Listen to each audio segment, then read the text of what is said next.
Shalom, Tuhan berkati segenap umat GKJ Dagen Alur yang terkasih.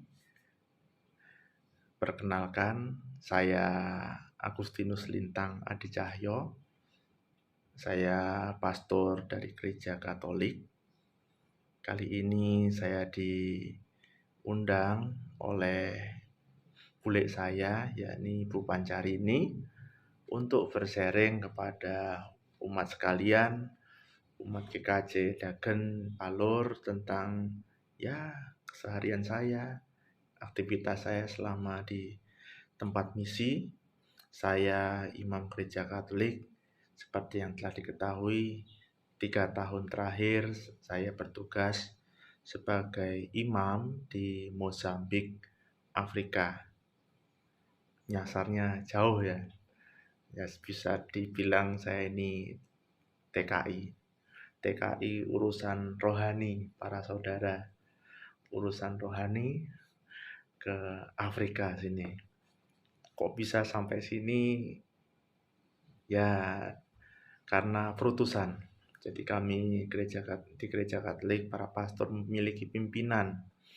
Jadi kami pun diminta untuk taat, dan karena alasan ketaatan itu juga saya setelah ditabiskan sebagai imam, sebagai romo, saya menjalani perutusan langsung di Afrika sesuai SK saya. Dan hal yang menjadi rahmat bagi saya karena berkarya di Afrika ini jadi keinginan saya, menjadi mimpi saya ketika kecil. Ketika kecil saya ingin sekali, seringkali baca buku majalah National Geographic itu para saudara.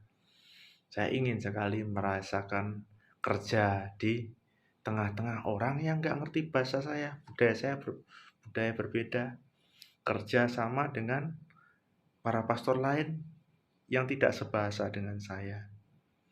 Maka saya pandang kesempatan ini suatu rahmat untuk mengalami pengalaman internasional, membawa nama Indonesia di tengah-tengah umat, di tengah-tengah komunitas saya, komunitas para pastor, yang mana pastor-pastor lain tidak ada yang sebahasa dengan saya.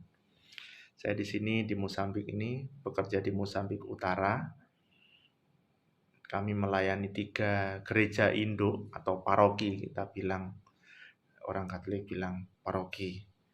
Paroki Santo Paulus di Kabupaten Monabo, Paroki Santo Petrus di Kabupaten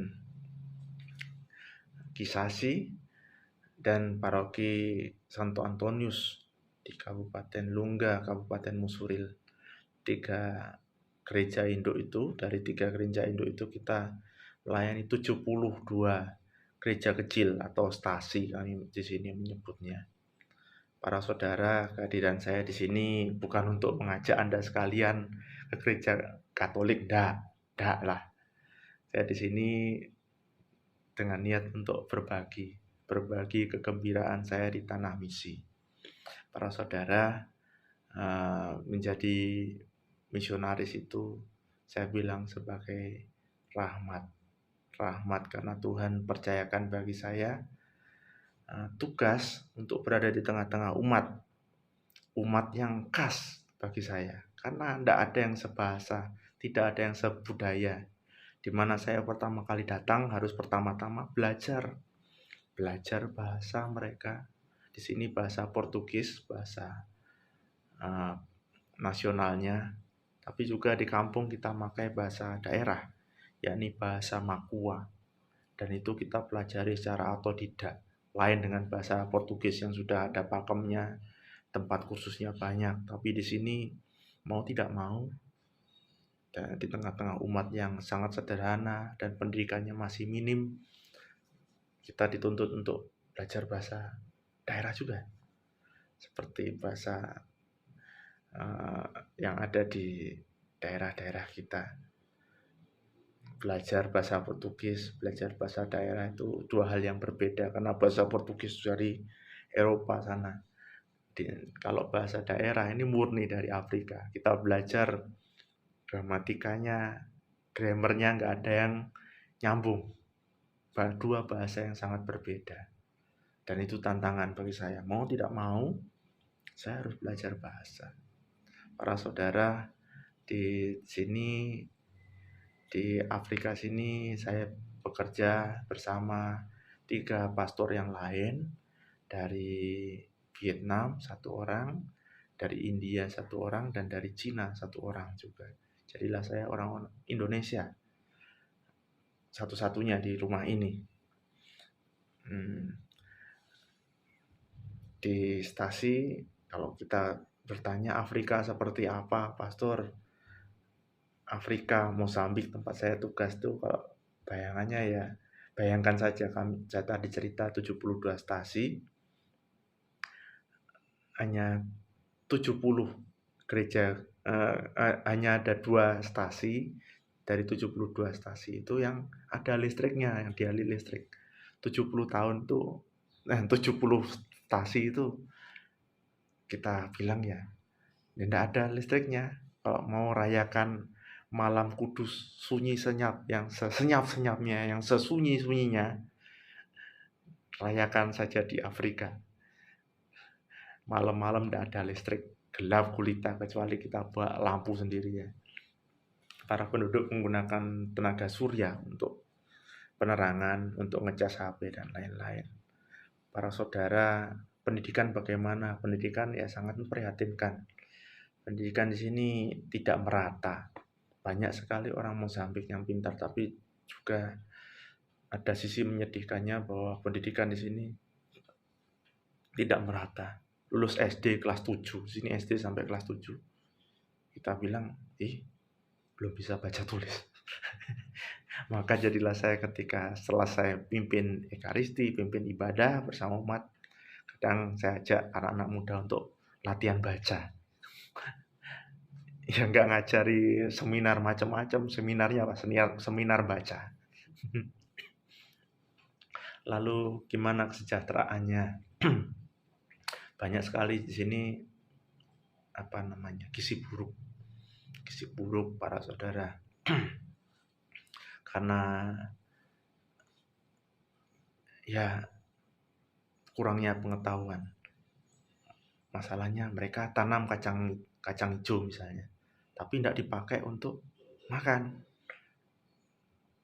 Makanya itu langsung mereka jual, karena 90% petani, tapi ya itu tidak diolah lain-lain, padahal nutrisinya tinggi. Teman saya yang orang Cina itu rajin sekali, dia buat pelatihan untuk mengolah kacang hijau pada emak-emak di kampung. Itulah pastoral kami. Para saudara yang terkasih, dalam situasi yang terbatas ini, saya tidak henti-hentinya memuji syukur pada Tuhan, mengucap syukur pada Tuhan atas rahmat buat saya diberi kesempatan untuk berkarya, untuk memperkenalkan, bercerita kepada umat beriman saya tentang Kristus, tentang kasih Allah, mengajar mereka untuk berdoa. Itu kesempatan yang begitu indah buat saya. Saya tahu saya lemah, tapi dalam kelemahan itu Tuhan memampukan saya, Tuhan pakai saya. Seperti sabda Tuhan yang selalu saya ingat ketika saya lelah sekali, ketika saya merasa begitu capek, begitu ada rasa-rasa menderita, Tuhan seperti bersabda pada Rasul Paulus, cukuplah kasih karuniaku bagimu, sebab justru dalam kelemahanlah kuasaku menjadi sempurna.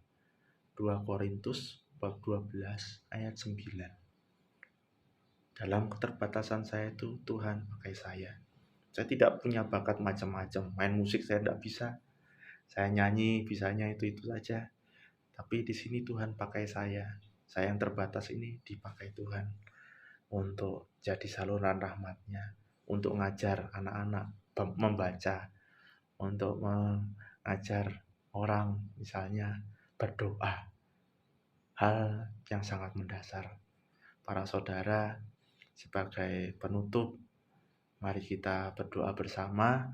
Setelah doa, saya akan mengajak saudara untuk melihat foto-foto kegiatan saya melihat tempat tinggal saya seperti apa, tempat karya saya seperti apa, kondisi saudara-saudari kita di tempat misi Mozambik ini, Mozambik Utara, Provinsi Nampula. Nanti Anda akan melihatnya dan menyaksikannya dalam tayangan foto dan video yang akan disajikan. Tapi sebelum itu, perkenankanlah saya untuk memberi berkat, untuk berdoa bagi Anda sekalian yang terkasih umat GKJ Dagen Palur. Tuhan bersamamu dan bersama rohmu. Semoga Allah menjadikan saudara kudus dan tak bercela di hadapannya. Amin. Semoga Allah memberkati saudara dan saudari dengan segala berkat surgawi. Amin. Semoga Allah melimpahi saudara dengan kemuliaannya, mengajar saudara dengan kebijaksanaan dan kebenaran, serta Injil keselamatan, serta memenuhi hati saudara dengan kasih persaudaraan. Amin. Dan semoga saudara-saudariku dilindungi, dibimbing, dan diberkati Allah yang Maha Kuasa, Bapa dan Putra dan Roh Kudus. Amin.